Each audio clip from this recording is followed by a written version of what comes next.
doit mettre sur pied et dans un état de droit, il y a une justice indépendante.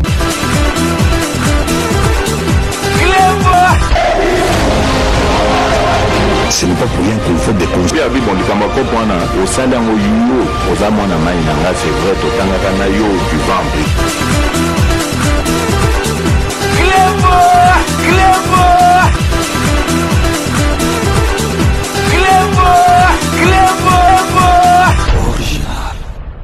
Salut et bienvenue sur Clébois Original. Merci de votre fidélité. 5 minutes avec César Ngadi. Tout le monde est d'accord et il en restera ainsi pendant très longtemps. 5 minutes na biso ya lelo ndenge bozali comme na ezali édition spéciale oyo tokolobela bino lelo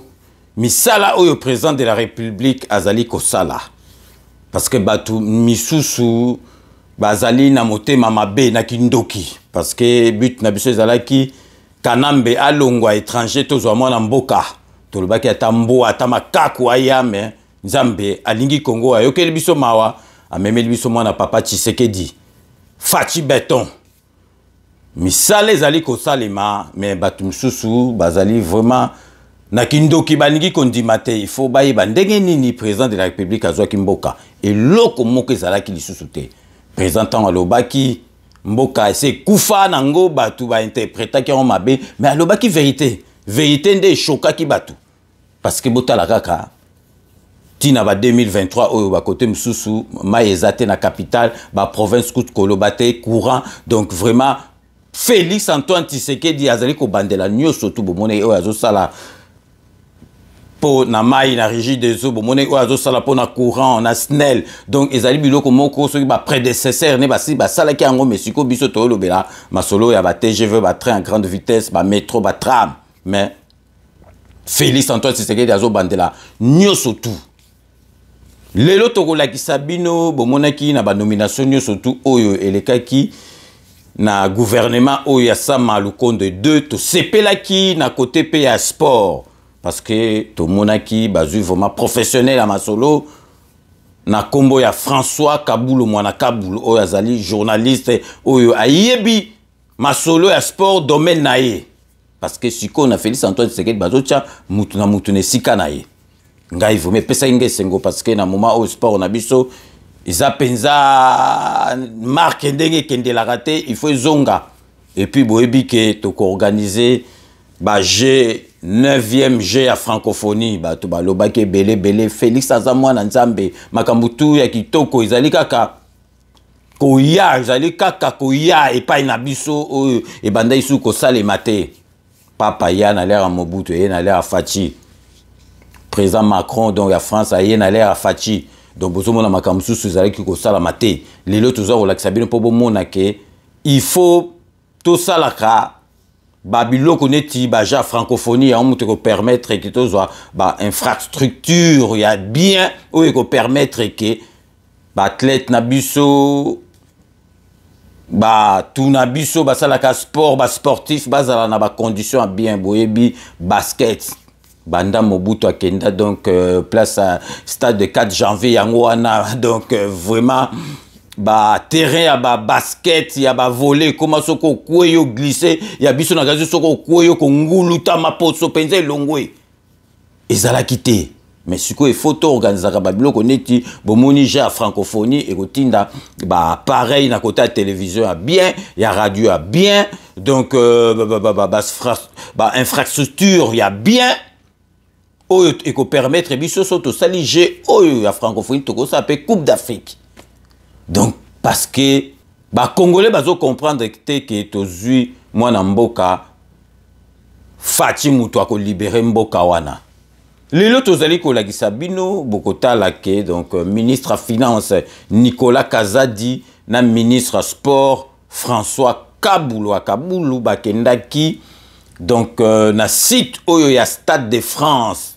bakendaki na site oyo ya Stade de Martyrs boyebi ke Stade de Martyrs na biso ba homologaki yango na période moko bo pe permettre basisa ba misala mais boyebi kande makambo ezalaka basali kaka terrain côté terrain makambo to eza bien etikali siko verser pe basalaki mais musala etikali na kati parce que terrain ba éclairage makambo to bien ba gradin tout donc koka na stade siko etikali biloko a kati tribune à presse ba côté ba toilette ezala na ba norme moko international parce que donc CAF FIFA izo sakana souté ya on a bomoni Léopard wete ko beta o beta ki na Lubumbashi au lieu beta na Kisasa totikali na 2 matchs oyo penza ke ezali masolo ko sakana te il faut match na biso asuka to beta ngo na stade des Martyrs boyebi pe ke 9e G ya francophonie ezali ko salema donc Kinshasa 2022 ou ba reportage comme na 2023 et ko salama na mboka na biso na été oyo. Donc, Nicolas Kazadi azali ministre des Finances, na François Kaboulo azali ministre ya sport, bakendaki na site oyo ya stade de Martyrs kotala parce que batala ndeng bazo bon sa stade de Martyrs et puis libanda pe batala parce que botala ka stade wana silate. Donc makambuto ezali kaka donc ya moniato ya cop stade wana tala ka stade ya munendengo minisport 80 000 places et l'équipe même stade oh, il y a Parc des Princes au Paris à Betaka. Il y a 80 000 places. Mais bota la libanda ndegeza qui salite au stade ndengwana na libanda bango tonga baba babilo comme susu. OK, yango mtezo sala masiko ba tonga baba ba salle au betama basket, handball, ba place ba boxe, ba amphithéâtre makamba mystique na mystique. Yango mtezo sala yango na siko donc Nicolas Kazadi ministre des Finances na Kaboul ministre des Sports ba kitaki sur place batala évolution ya musala oyo na kate stade de Martyrs na libanda ba biloko yo ba kotonga pona basket pona makambo yo ekosalama na 9e G ya francophonie donc to tiki bino botala na ba image et puis tokozongela bino tout de suite. Le souci de vite redorer l'image des infrastructures sportives du pays s'avère prioritaire du gouvernement congolais. Pour preuve, la présence de Nicolas Kazadi, ministre national des Finances, aux côtés de François-Claude Kaboulo Mwana Kaboulo, ministre des Sports et Loisirs, au site du stade des Martyrs, où les deux autorités ont à leur tour palpé du doigt l'évolution des travaux de rénovation du stade des Martyrs et la construction des différents bâtiments sportifs devant abriter les 9e Jeux de la francophonie, Kinshasa 2022. Première étape de ce long périple, différents départements du stade en pleine rénovation, entre autres la tribune de presse moderne, la salle de conférence de presse et le centre des médias, les différents vestiaires, dont l'exécution des travaux atteint une vitesse de croisière. Ensuite viendra le tour de l'enceinte omnisport devant abriter les épreuves de volley-ball, le basketball et les arts martiaux. Un bâtiment gigantesque qui fera sans doute le bonheur de plusieurs disciplines, jusque-là en manque d'infrastructures pour la bonne pratique du sport. Le ministre des Sports et celui des Finances ont également été dirigés à voir de leurs propres yeux comment le stadium de basketball, jadis non couvert, désormais requinqué et doté d'une couverture médiatique et dont la capacité d'accueil est revue à la hausse. Comme il l'avait annoncé lors de son entrée en fonction, sa ferme volonté à redorer l'image de l'administration sportive, François-Claude Kaboulo Mwana Kaboulo, avec son collègue des Finances, ont été conduits par le maître ouvrier au bâtiment du secrétariat général des sports qui a subi une transformation fulgurante et s'est désormais débarrassé de son état de délabrement. Vous avez récemment effectué un paiement pour ça. Il y a le navire qui va arriver le 9 avril qui comprend les 7 autres bâtiments qui restent. Le solde. Voilà. Le navire sera à Matadi le 9 avril. Jadis éternisé, cette randonnée s'est poursuivie à l'endroit où sera érigée l'aréna sportive, une des récentes promesses du chef de l'État au mouvement sportif congolais. La présence du patron des Finances à cette visite d'inspection d'évolution des travaux de réhabilitation, construction et modernisation des infrastructures sportives du pays est vue comme une lampe témoin de la bonne foi et détermination du gouvernement à mettre à la disposition du nouveau patron des sports et loisirs les moyens conséquents pour la bonne exécution de sa politique sportive. Bilomo boito landa bomoni ke musale zali ko salama biloko tout ozala ki nango na retard avec Fachi Béton azo chama solo nyoso tout en place pour ezala parce que boyebi ke ja francophonie tikala ki muke balongo lango na mboka na biso ke ne côté mususu Félix Antoine Tshisekedi abi non jamais toyebi makambo kaleleka ika donc na 1974 donc masolo o ya li foreman yaki na mboka na biso depuis na loka makase ya kasute donc Félix Antoine Tshisekedi abi ngai ndenge na za présent masolo ko betama awa ko salama ja francophonie fo koma ki masolo so a télé oh bon so ke salami awa donc masolo tout etangami retransmission ya ba jewana ba ko pesa ngo bien na ba ivoirien ba ya Félix abi niet télévision na biso RTNC muteko salango toko somba ba pareil nyoso tu yango bomoni bazo somba ba pareil nyoso tu Félix Antoine Tshisekedi abi jewana ko salama na mboka na biso parce que tozali pays oyo ya munene na francophonie donc jamais ba ko reverser biso bo ngana za mwana mboka asali molende ti sikoyo confirmé ba je ko salama 9e je oyo ya francophonie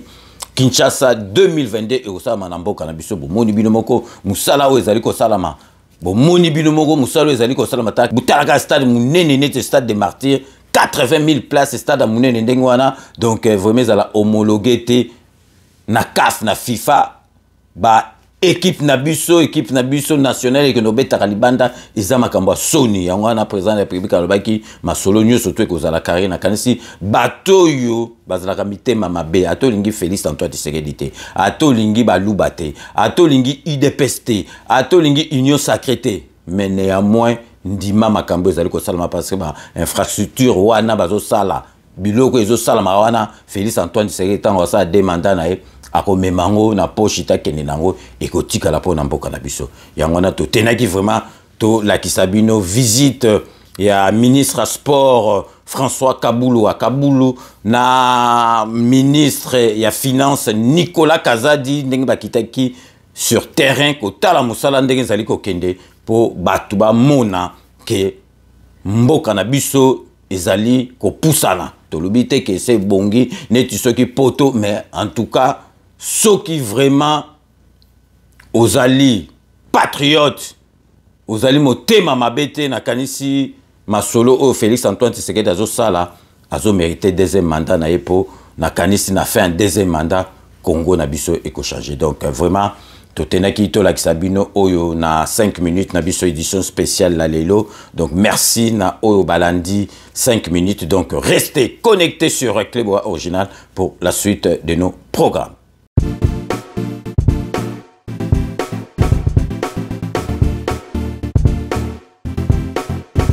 On doit mettre sur pied et dans un état de droit et une justice indépendante.